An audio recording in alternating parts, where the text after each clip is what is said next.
Seen images of turmoil, unrest, violence and tragedy from Kashmir.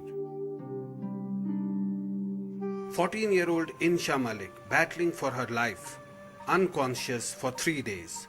Her face pockmarked from the lethal impact of a pellet gun. She has multiple injuries, her face badly injured.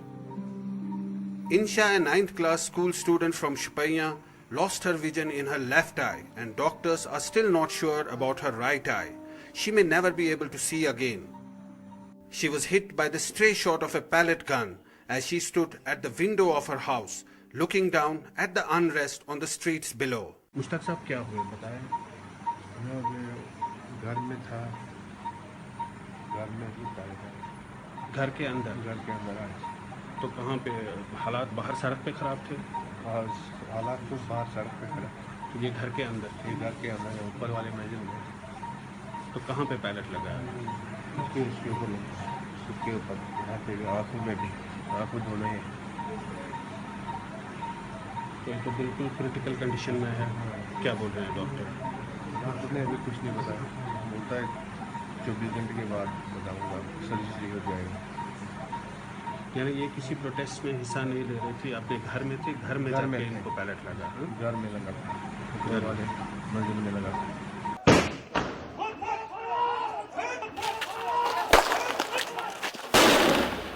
Insha has come to define the debate over the use of pellet guns in the valley. A pellet gun whose single cartridge is made up of 400 to 500 iron balls, explodes into the air in multiple directions and can cause simultaneous injuries to different parts of the body. On the next bed is Shamima. Her father says the girl from Beach Bihara in South Kashmir was hit with a bullet when she was passing through an area where clashes were going on. Across hospitals like this, beleaguered doctors are performing more eye surgeries in 5 days than in 5 years. Pellet is quite lethal for the eye. The eye is a soft target. It has this least amount of resistance as compared to bone, muscle and skin. Once the pellet goes in the eye, it makes a hole in the eye and it rotates in the eye.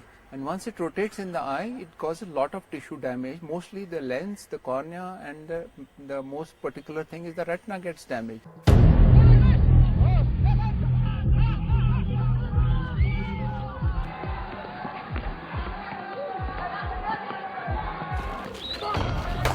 Stung by the criticism over the use of pellet guns, security forces are pointing to the increased aggression of protesting crowds.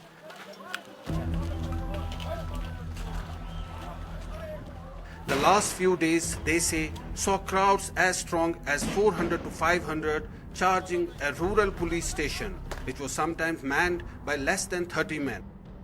Footage released by the forces shows a police station being burned down in Pulwama, a courthouse set ablaze, burnt cars and trunks of documents, burnt CRPF and police posts vandalized and broken down by men they say were carrying iron rods.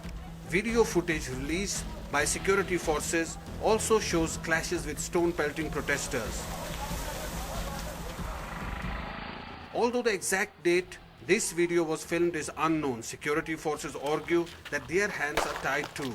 If not pellet guns, what they ask, pointing to CRPF soldiers like this one, whose face was fractured by a stone. What the J&K police is using are the less lethal weapon. That means they can incapacitate a person, but if fired from a close range, it can become lethal also. When we say use of minimum force, the boys who are attacking the police personnel, firstly, that is an offense in itself, because attacking a uniformed person, discharging his duty, is an offense. They come with bricks which are about 5 inch by 5 inch, sharp enough, and they come en masse and throw these projectiles at the police people, which attain a speed of about almost 100 kilometers like cricket ball. If it hits a person, it can virtually become lethal.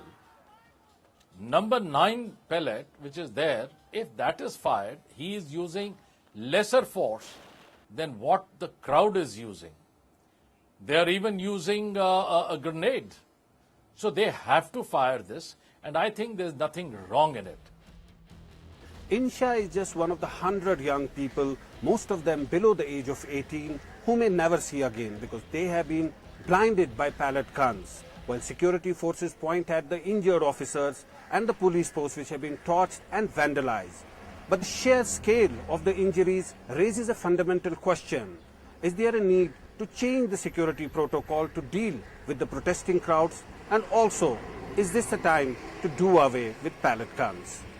In Srinagar with Amir Butt, Zafar Iqbal for NDTV.